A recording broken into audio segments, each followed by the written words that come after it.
Hello Immortal News family, and welcome back to our channel. In the last 24 hours we have received the somber news of the passing of extraordinary talents, and today's episode is dedicated to honoring their memory. Before we start, we kindly ask for your support. If this video or the legacies of these remarkable individuals have touched your life, please consider giving this video a thumbs up as a sign of respect and remembrance.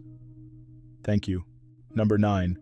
Jack De Mave, renowned actor best known for Lassie and The Mary Tyler Moore Show, celebrated for his versatility and charm, leaves behind a legacy spanning decades in television, film, and stage. Born Jean-Francois De Mave on December 8, 1933. In Jersey City, New Jersey, he was the son of a Holland-born heavyweight boxing contender, Jack De Mave Sr., and Helen, a Broadway casting director.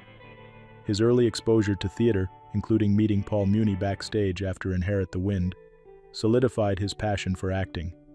De Mave honed his craft under the guidance of luminaries like Herbert Berghoff and Lee Strasberg, and began his career on stage, performing alongside Alfred Lunt and Lynn Fontanne in their final Broadway production, The Visit. He transitioned to live television on Kraft Theater and other anthology shows before moving to Los Angeles, where his on-screen charisma shone in series like Surfside 6, The FBI, and Wagon Train. He became widely recognized for his role as Forest Ranger Bob Erickson on Lassie during its 15th season and for his appearances on The Mary Tyler Moore Show as the memorable Armand Linton. De Mave's film credits include Blindfold, 1776, and The Man Without a Face. In the 1970s, he embodied the Lone Ranger in Frito-Lay commercials, delighting audiences in parades and public appearances. Jack was married to Camille De Mave for 50 years until her passing in 2013. A lifelong animal lover, he cherished his Sheltie Tyler, who was adopted by his dear friend after his passing at the age of 91. Jack De Mave's enduring contributions to entertainment and his warm presence are fondly remembered. Tributes to Jack De Mave.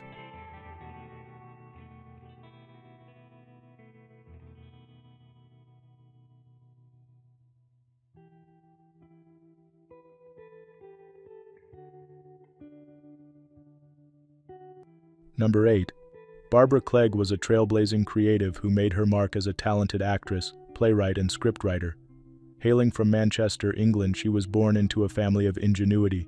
Her parents ran a factory producing artificial flowers, and her uncle, Sir John Moores, founded the Littlewoods Empire. Barbara's early influences included a robust education at Culcheth Hall School and Cheltenham Ladies' College, followed by a degree in English from Lady Margaret Hall, Oxford, where her passion for the arts flourished. Barbara's career began on the stage, touring Australia in 1955 with the legendary Katharine Hepburn in Shakespearean productions. Upon returning to the UK, she became a household name with her role as Nurse Jo Buckley on the 1950s soap opera Emergency Ward 10. Her versatility extended beyond acting. She transitioned into writing and became a prolific scriptwriter for radio and television. Notably, she made history as the first woman to pen a Doctor Who episode, contributing the iconic story Enlightenment, which captivated audiences with its imaginative narrative and remains a cornerstone of the series. Barbara's literary talent extended to biographical writing, as seen in her work The Man Who Made Littlewoods, a biography of her uncle published in 1993. Her creative achievements were balanced by a deep commitment to her family. She married writer and producer Paul Johnstone in 1962, and together they raised 3 children. Barbara passed away at the age of 98. Her legacy as a groundbreaking figure in television and storytelling continues to inspire, reminding us of her everlasting impact on the arts and culture. Tributes to Barbara Clegg.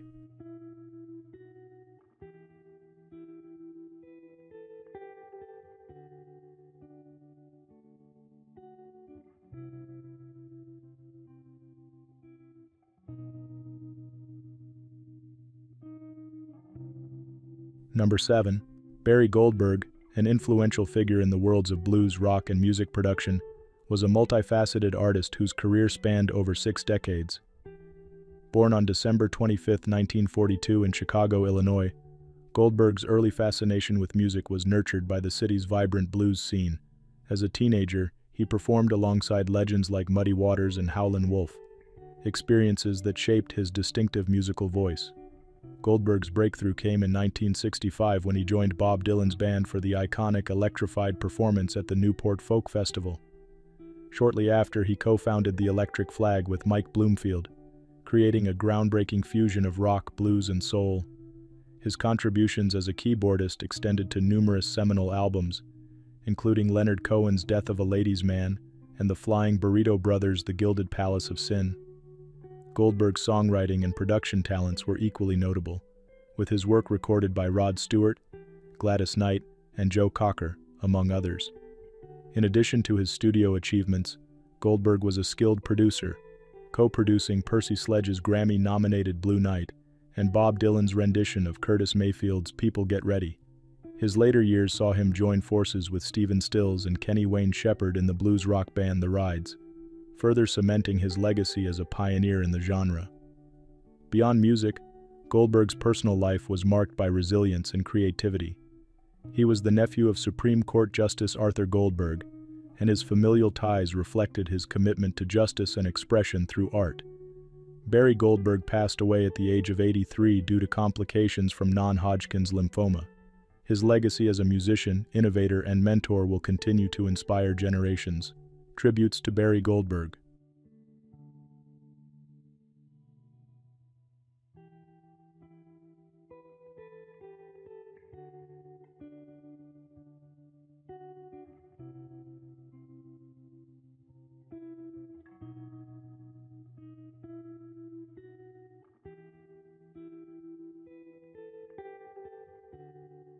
Number 6. Barry Michael Cooper, a trailblazing screenwriter, journalist, and cultural commentator, left a lasting mark on cinema and music. Born on December 25, 1958, in Harlem, New York, Cooper grew up in the vibrant neighborhood of Little Washington Heights.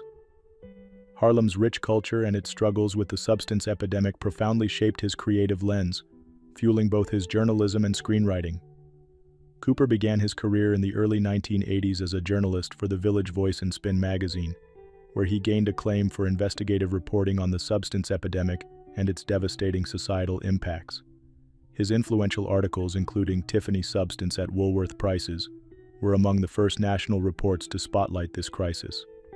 In addition to his incisive reporting, Cooper coined the term New Jack Swing, capturing a defining era of music. Transitioning to screenwriting, Cooper crafted the celebrated Harlem Trilogy, comprising New Jack City, Sugar Hill, and Above the Rim. These films not only defined the genre of urban crime dramas, but also reflected the harsh realities of inner-city life. New Jack City, featuring Wesley Snipes as the infamous Nino Brown, was a cultural phenomenon, grossing $50 million and setting the stage for future black-led films like Boys and the Hood. Beyond film, Cooper worked on Spike Lee's Netflix adaptation of She's Gotta Have It, contributing as a producer and writer. His storytelling was celebrated for its authenticity, bridging the worlds of journalism, film, and music with an unmatched voice. Barry Michael Cooper passed away at the age of 66. His work continues to resonate, shaping perceptions of urban life and influencing generations of storytellers. Tributes to Barry Michael Cooper.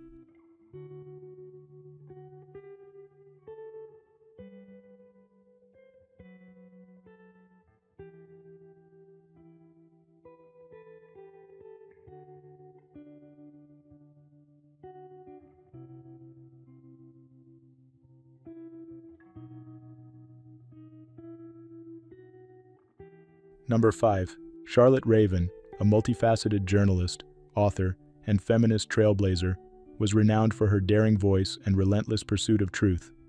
Born in Streatham, London, in September 1969, she grew up surrounded by creativity and activism, which profoundly shaped her career. After studying English at the University of Manchester and later at the University of Sussex, she quickly became a force in British journalism, contributing to publications such as The Guardian and New Statesman. Raven was a significant voice in the feminist revival of the 1990s. Her role as editor of the relaunched Modern Review and her ambitious plans to revive the feminist magazine Spare Rib showcased her commitment to challenging societal norms and amplifying women's voices. Her writing, often provocative and unflinchingly honest, tackled difficult issues, sparking both admiration and controversy. Beyond journalism, Raven was a published author. Her memoir, Patient 1, co-written with Dr. Edward Wild, chronicled her journey with Huntington's disease, a diagnosis she received in 2006. The book was a testament to her resilience and courage as she navigated a debilitating illness while raising her children, Anna and John, with her husband filmmaker Tom Shahan. Patient 1 earned her a nomination for the Royal Society of Literature, Christopher Bland Prize in 2022. Raven's determination to shed light on Huntington's disease extended beyond her writing. She participated in groundbreaking clinical trials and advocated for greater awareness of the condition, inspiring many with her strength and advocacy. Charlotte Raven passed away at the age of 55. Her legacy as a fearless journalist, influential feminist, and devoted mother endures, reminding us of the power of unflinching honesty and activism. Tributes to Charlotte Raven.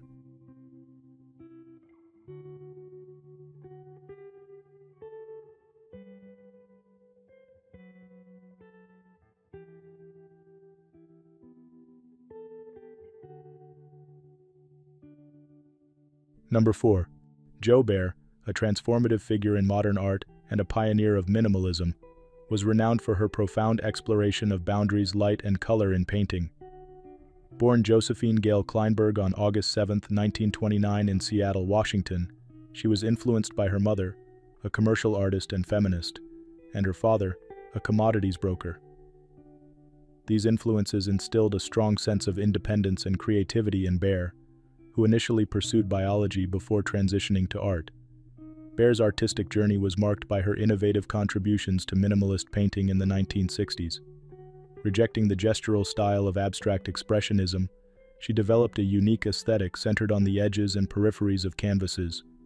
Her works, including the celebrated Korean series, were characterized by their simplicity and optical vibrancy, redefining the boundaries of non-objective art. She was a key figure in exhibitions such as the Guggenheim's Systemic Painting, and was celebrated as a peer among minimalist icons like Donald Judd and Sol LeWitt.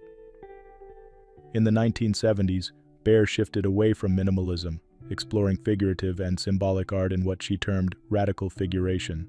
Her later works fused diverse cultural references with layered symbolism, addressing themes of war, nature, and humanity. Living in Amsterdam from 1984 onward, she continued to challenge artistic conventions and left an indelible mark on contemporary art. Baer was also a prolific writer, blending her scientific background with artistic inquiry, notably in her essay Art and Vision Mock Bands. Her contributions to art theory remain influential, underscoring her legacy as both an artist and intellectual. Jo Baer passed away at the age of 95.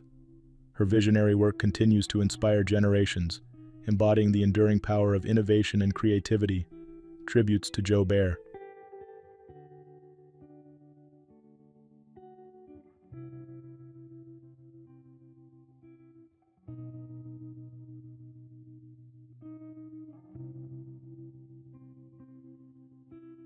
Number 3. Joe John, a distinguished public servant and former judge, was a pillar of North Carolina's legal and political landscape, leaving a lasting legacy through his dedication to justice and democracy. Born on October 13, 1939, in Greensboro, North Carolina, John's early life reflected his strong commitment to community and education. He graduated from the University of North Carolina at Chapel Hill, later earning his law degree from UNC School of Law.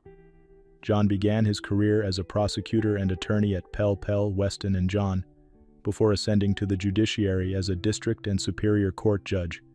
In 1992, he joined the North Carolina Court of Appeals, serving with distinction until 2000. His tenure was marked by fairness and a deep understanding of the law. Following his judicial career, he was appointed director of the North Carolina State Bureau of Investigation Crime Lab, where he spearheaded reforms to enhance the integrity of forensic investigations. In 2016, John transitioned to legislative service, winning election to the North Carolina House of Representatives for District 40. Over 3 terms, he championed educational funding, opposed partisan gerrymandering, and defended judicial independence. Known for his bipartisan approach and principled leadership, John earned respect across the political spectrum. Beyond his professional achievements, John was a devoted family man and mentor, known for his humility and tireless work ethic. He retired in 2014, but continued serving the community through legislative roles until his diagnosis with terminal cancer. He resigned from office on January 21, 2025, to spend his final days with loved ones, passing away the next day at 85. Jo John's legacy endures through his contributions to justice, public safety, and democratic governance, inspiring future generations to uphold these values. Tributes to Jo John.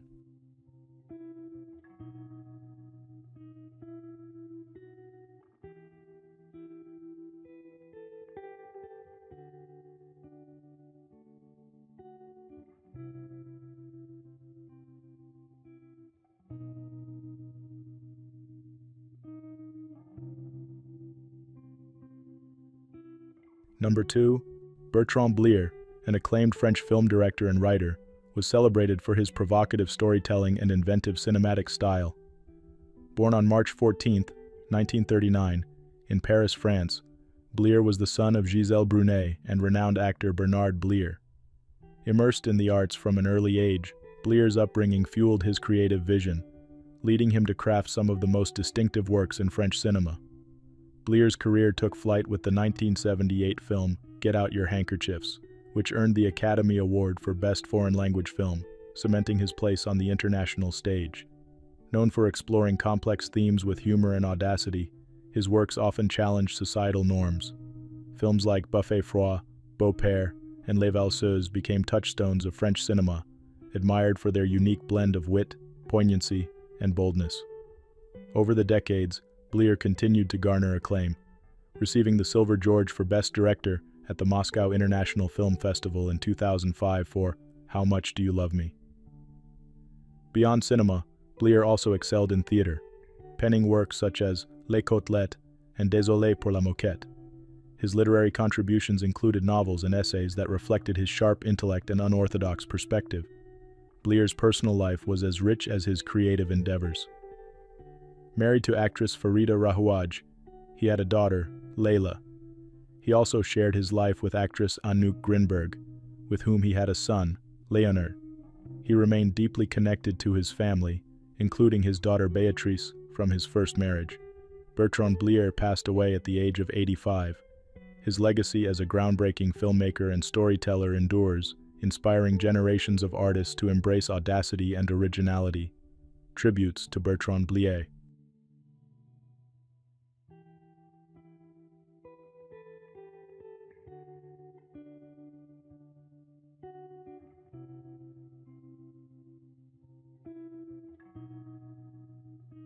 What's trending on the internet?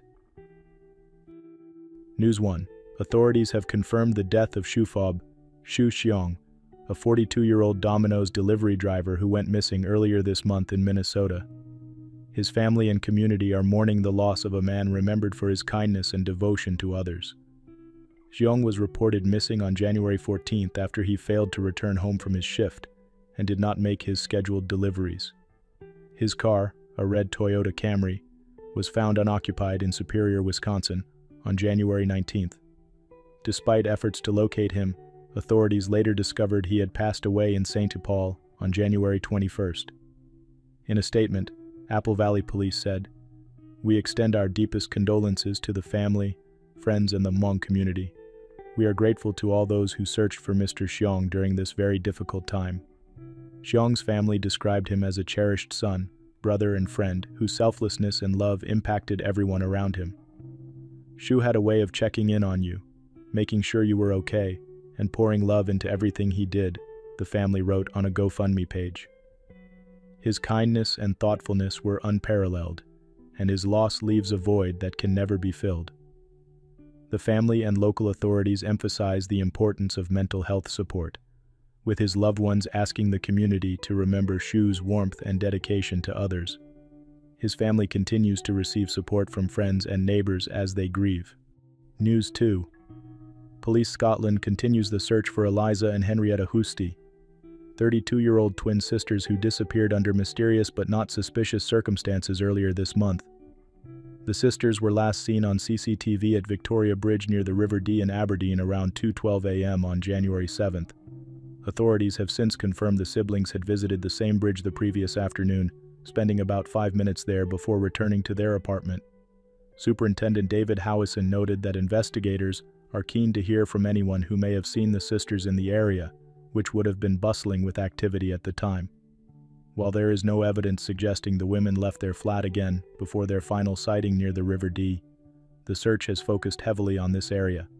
The investigation has been aided by extensive public and private CCTV footage, and police have assured the public there is no indication of suspicious activity or criminality. Family members, including their triplet sister, Edith Husti, remain hopeful as efforts intensify to bring them home. This community-driven search effort highlights the strength and resilience of Aberdeen residents. Police continue to appeal to anyone with information to come forward, believing even small details could provide valuable insight into the case. Optimism remains as authorities and the public work together, holding on to hope for the sisters' safe return. News 3. The search for Samantha Chun, 17, and Joey Fujioka, 18, who disappeared during a night out on Oahu's North Shore, has drawn widespread community support. The teens were last seen at a local convenience store on the evening of January 17th, before heading to Keiki Beach. Their belongings, including a blanket, phones, wallets, and clothes, were found on the beach the following morning, sparking concern among family and friends. Authorities, including the Coast Guard, launched an extensive search effort, covering over 2,300 square nautical miles across 54 hours. On January 18th, human remains were found 200 yards offshore, but they have yet to be positively identified. While the cause of the teens' disappearance remains unclear, their families remain hopeful, acknowledging the challenging conditions that night, with reports of high waves. Samantha, a talented hockey player, and Joey, both born and raised in Hawaii, shared a deep love for the ocean. Their families expressed immense gratitude for the efforts of rescue teams and volunteers, emphasizing their ongoing hope for answers. Officials continue to investigate the case, exploring all possibilities. This tragic situation has united the local community, highlighting the strength and resilience of those working together to support the families during this uncertain time. Authorities are encouraging anyone with information to come forward to aid in the investigation. News 4. Randall Randy Mead, 55, is remembered as a beloved Malibu resident and surf legend after his tragic passing during the recent Los Angeles wildfires. Known for his vibrant personality and deep connection to his community, Mead stayed behind to protect his cherished home, nicknamed the Crab Shack, during the devastating blaze. Mead's mother, Carol Smith, reflected on her son's lifelong love for Malibu and the ocean. She described his home, which he initially rented 30 years ago before purchasing, as his prized possession. The house, a red barn-style structure along the Pacific Coast Highway, was a popular gathering place for friends. He was a magnet for people, Smith said, adding that her son's kindness and fun-loving nature left a lasting impression on everyone he met. A skilled surfer since his teenage years, Mead balanced his love for the ocean with a career managing restaurants. His dedication to his passions and his community earned him widespread admiration.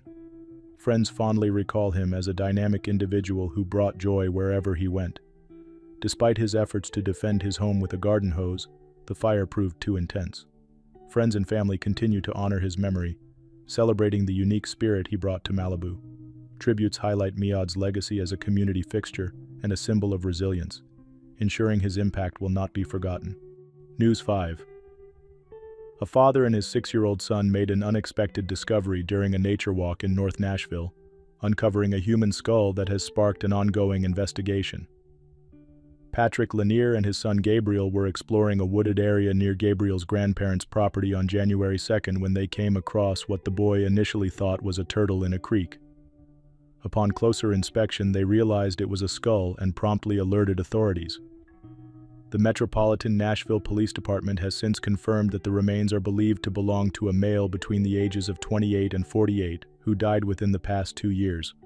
Cold case detectives and forensic experts have been working to identify the individual, though the remains do not match any current local missing persons cases. Investigators have also stated there is no indication of foul play at this time. Patrick, who has experienced personal loss in his own family, expressed hope that the discovery could bring closure to the individual's loved ones. Reflecting on his younger brother's tragic death, he said, "I just want the same for the family of this person." The discovery has led to a deeper search of the area as law enforcement works to piece together the mystery. While the situation is somber, it has highlighted the importance of community awareness and the potential for closure in long-standing cases. News 6. 13 people tragically lost their lives in Maharashtra state, India, after fleeing a train due to rumors of a fire, only to be struck by another train on an adjacent track. The incident occurred on January 22nd, when the Pushpak Express made an abrupt stop roughly 170 miles from Mumbai. Authorities report that 10 others, including the individuals believed to have started the rumor, sustained injuries and are being treated at the civil hospital in Jalgaon. The chaos began when passengers overheard a tea vendor shouting about a fire, prompting panic among travelers. According to Police Inspector Ashok Pawar, some passengers jumped from the moving train while others pulled the emergency chain, bringing the train to a stop. Tragically, many who disembarked were hit by the Karnataka Express passing on the parallel track. Among the deceased, 7 were from Nepal and 4 hailed from Uttar Pradesh. Prime Minister Narendra Modi expressed his condolences, sharing his anguish over the incident and promising comprehensive support for those affected. Authorities have emphasized that all medical costs for the injured will be covered by the government. The swift response by local officials has provided reassurance during this tragic time. As investigations continue, the incident serves as a reminder of the importance of managing rumors and ensuring passenger safety during emergencies. Despite the sorrow, the community and government's collaborative efforts underscore the hope for healing and support for the victims and their families. News 7. Ricardo Godoi, a Brazilian automotive influencer beloved by his 225,000 followers, tragically passed away at the age of 45 while undergoing a tattoo procedure. The incident occurred on January 20th in Santa Catarina, Brazil, where he was set to receive a full back tattoo. Shortly after being sedated for the procedure, Godoi went into cardiac arrest, and despite the efforts of a cardiologist to revive him, he passed away at noon the same day. Godoi had shared his excitement about the tattoo appointment earlier that morning, telling fans he would return to posting soon. Known for his passion for luxury cars, Godoi was the CEO of Godoi Premium Group and often shared glimpses of his life as a dedicated family man, including joyful moments with his children. The tattoo studio owner, who called Godoi a great friend, expressed deep regret over his passing. An investigation into the incident is ongoing, though no foul play is suspected. The announcement of his death on Instagram conveyed heartfelt condolences to his loved ones, remembering him for his joy, generosity, and the positive impact he had on those around him. Fans, friends, and family continue to celebrate his legacy, sharing memories of the warmth and light he brought to their lives. Godoi's influence, both as a devoted father and a prominent figure in the automotive world, remains a source of inspiration for many. News 8. Former El Salvador President Mauricio Funes, who passed away at 65 in exile in Nicaragua, leaves behind a legacy marked by both notable achievements and significant controversy. The Nicaraguan Health Ministry confirmed that Funes died of a chronic illness late on Tuesday. Living under the protection of Nicaraguan President Daniel Ortega since 2016, Funes was granted citizenship, shielding him from extradition to El Salvador, where he faced multiple criminal convictions. Born on October 18, 1959, in San Salvador, Funes began his career as a teacher before gaining national recognition as a journalist. He became a prominent war reporter and award-winning interviewer, known for tackling sensitive issues and interviewing global leaders. His rise to the presidency in 2009 marked a turning point for the Farabundo Martí National Liberation Front, FMLN, as he presented a fresh face for the leftist party after years of civil war. During his term from 2009 to 2014, Funes was celebrated for reducing El Salvador's homicide rate and advancing social programs. However, his administration was later marred by accusations of corruption and illicit deals with gangs, leading to multiple convictions in absentia. Funes always maintained that he was a victim of political persecution. Despite the controversies, his contributions as a journalist and his role in shaping El Salvador's political landscape remain significant. In a statement, his party remembered him as a tenacious leader with widespread support.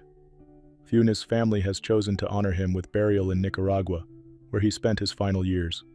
News 9.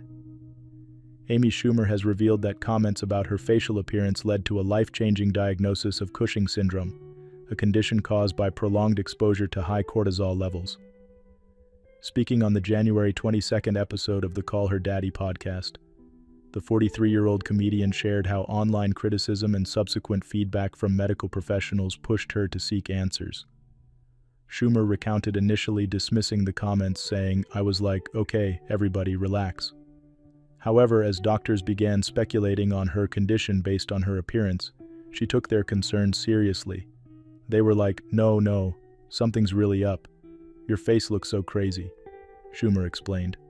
Soon after, she learned that the steroid injections she had been receiving for surgical scars caused the condition, which can lead to weight gain, acne, and the distinctive moon face swelling.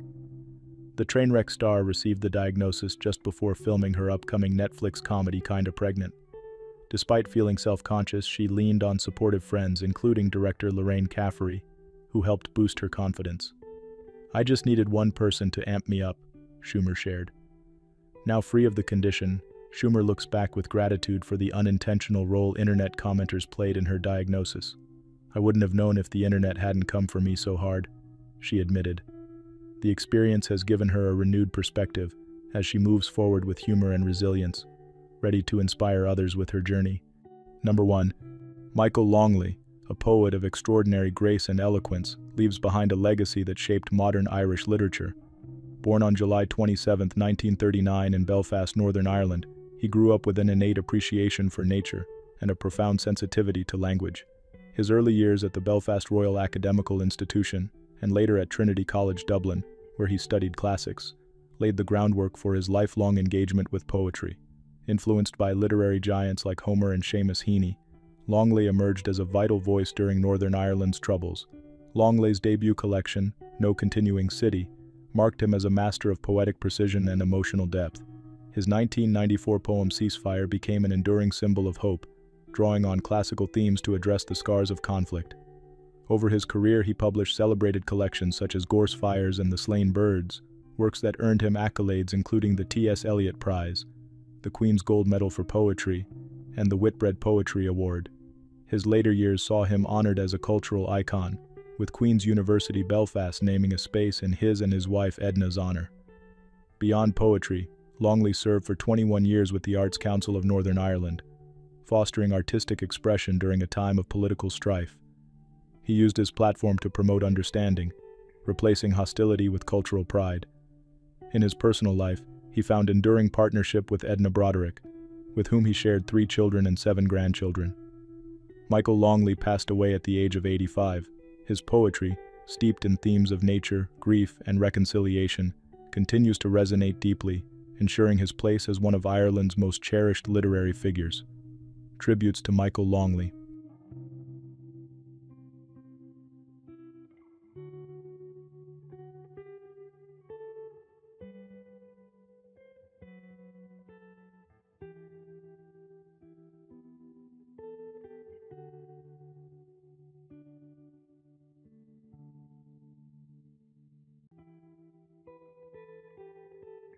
Lynn Ban, celebrated jewelry designer and Netflix star of Bling Empire, was a multifaceted talent whose creativity and charisma left an everlasting mark on the world of fashion and entertainment.